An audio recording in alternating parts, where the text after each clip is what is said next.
بہت شکریہ۔ بسم اللہ الرحمن الرحیم، الحمدللہ رب العالمین والصلاة والسلام علی اشرف الانبیاء وسید المرسلین۔ معزز و مکرم ناظرین، الحمدللہ آج کے اس پروگرام میں 23ویں پارے کے مزید 3 رکوع تلاوت کیے گئے ہیں، یعنی کہ 6، 7ویں اور 8ویں رکوع کی تلاوت کی گئی ہے۔ گزشتہ پروگرام میں جیسا کہ ہم نے عرض کیا کہ سورۃ الصافات کی تلاوت شروع کی گئی ہے، اور سورۃ الصافات کل 5 رکوع اور 182 آیات پر مشتمل ہے، جن میں سے 1 رکوع کی کل کے پروگرام میں تلاوت کی گئی اور اس کی مختصر تفسیر بھی آپ نے سماعت فرمائی۔ سورۃ الصافات میں بنیادی طور پر کفار و مشرکین کے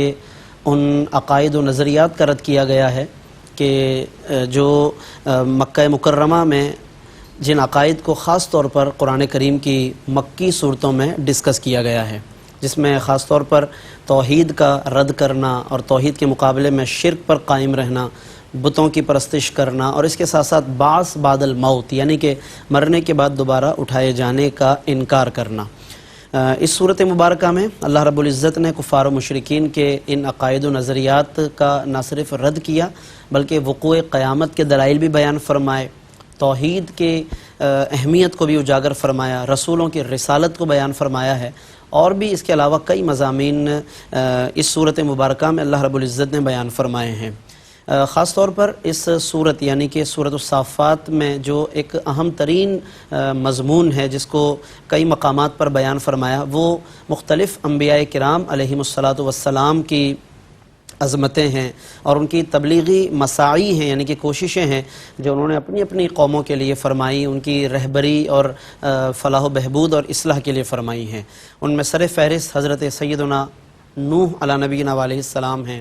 حضرت سیدنا ابراہیم خلیل اللہ علیہ السلام ہیں، حضرت الیاس علیہ السلام ہیں، حضرت موسیٰ و ہارون علیہ السلام ہیں، حضرت لوط علیہ السلام ہیں، حضرت یونس علیہ السلام ہیں۔ ان انبیاء کرام علیہ السلام کا ذکر فرمایا۔ انہوں نے جن کوششوں کے ساتھ اور کوششوں کے ساتھ ساتھ جن مشکلات کا سامنا کیا ہے، ان کا بھی اللہ رب العزت نے ان آیات بینات میں بیان فرمایا ہے۔ چنانچہ جو آج 6 رکوع کی تلاوت کی گئی، اس میں اللہ رب العزت نے ابتداً کفار کے عذاب کی تفصیلات کو بیان فرمایا کہ کس طریقے سے میدان محشر میں انہیں ذلت و رسوائی کا سامنا ہوگا، اور کس طریقے سے فرشتوں کو کہا جائے گا کہ انہیں پکڑ کر اور جمع کر کے ان کو لے جاؤ اور جہنم کے اندر جھونک دو۔ اس کو بنیادی طور پر بیان فرمایا گیا، لیکن وہاں جانے کے بعد یعنی جب یہ سب جمع ہوں گے عذاب کے اندر، تو پھر وہاں ایک دوسرے پر کس طریقے سے الزام تراشی کریں گے اور ایک دوسرے پر کس طریقے سے وہ ایک دوسرے کے ساتھ بحث و مباحثہ کریں گے، ایک دوسرے کو ذمہ دار ٹھہرائیں گے، اس کو بھی اللہ رب العزت نے بیان فرمایا۔ لیکن اور اس کے ساتھ ساتھ کہ انہیں اس بحث و مباحثے سے کوئی فائدہ نہیں ہوگا۔ قرآن فرماتا کہ فَإِنَّهُمْ يَوْمَئِذٍ فِي الْعَذَابِ مُشْتَرِكُونَ کہ یہ سب کے سب عذاب میں مشترک ہوں گے، چاہے کہ وہ بندہ ہو کہ جس نے انہیں دنیا میں گمراہی کی دعوت دی، یا چاہے وہ بندہ ہو کہ جسے دعوت دی گئی۔ گو کہ ایک سبب بنا اور ایک مسبب ہے، لیکن اس کے باوجود دونوں کے دونوں اور دونوں گروہ یا دونوں طبقات وہ عذاب میں بہرحال مشترک ہوں گے، یہ بات بتائی گئی ہے۔ اس سے یہ بھی سمجھنے کو ہمیں بات ملی کہ آج کی دنیا میں جب لوگ مختلف گناہ اور جرائم کرنے کے بعد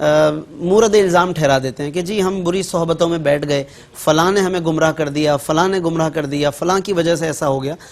ٹھیک ہے، وہ اپنی جگہ وہ ایک سبب ہے، اس کا گناہ ڈبل ضرور ہو سکتا ہے، لیکن کوئی آدمی کسی کو مورد الزام ٹھہرا کر خود بری ذمہ ہو جائے تو یہ ممکن نہیں ہے۔ بہرحال اللہ عز و جل کی بارگاہ میں ہر شخص جو بھی عاقل و بالغ ہے اور وہ کسی کی گمراہی کے سبب گمراہ ہوا یا از خود وہ گمراہ ہوا، اسے بہرحال اللہ رب العزت کی بارگاہ میں قیامت کے دن اس کا جواب دینا ہوگا، اور دونوں کے دونوں اپنے اپنے انجام سے گزریں گے۔ صبح و شام تم ان بستیوں سے گزرتے ہو، جن قوموں پہ عذاب آیا ان بستیوں سے صبح و شام گزرتے ہو تم، لیکن پھر بھی عبرت حاصل نہیں کرتے۔ افلا تعقلون، کیا پھر بھی عقل نہیں رکھتے تم؟ تو دنیا کی سیر یا قوموں کے پاس سے گزرنے کا ایک بڑا مقصد یہ ہونا چاہیے کہ کچھ ہم سیکھیں، ترقی یافتہ لوگوں کے پاس سے گزریں، ترقی حاصل کریں، کچھ سیکھنے کی کوشش کریں، محض تفریح نہیں۔ تفریح ضرور ہے اسلام میں، لیکن اس کے ساتھ ساتھ سبق آموز تفریح ہونی چاہیے جو انسان کو سنوارے، نسلوں کو سنورنے کا ذریعہ بنے۔ قرآن مجید کی ان آیات میں بہت سارے پیغامات ہیں جن کی طرف ہم نے اختصار کے ساتھ اشارہ کیا ہے۔ اللہ رب العزت ہمیں ان تمام باتوں کو یاد رکھنے، ان پر عمل کرنے کی توفیق عطا فرمائے، آمین۔ وآخر دعوانا الحمدللہ۔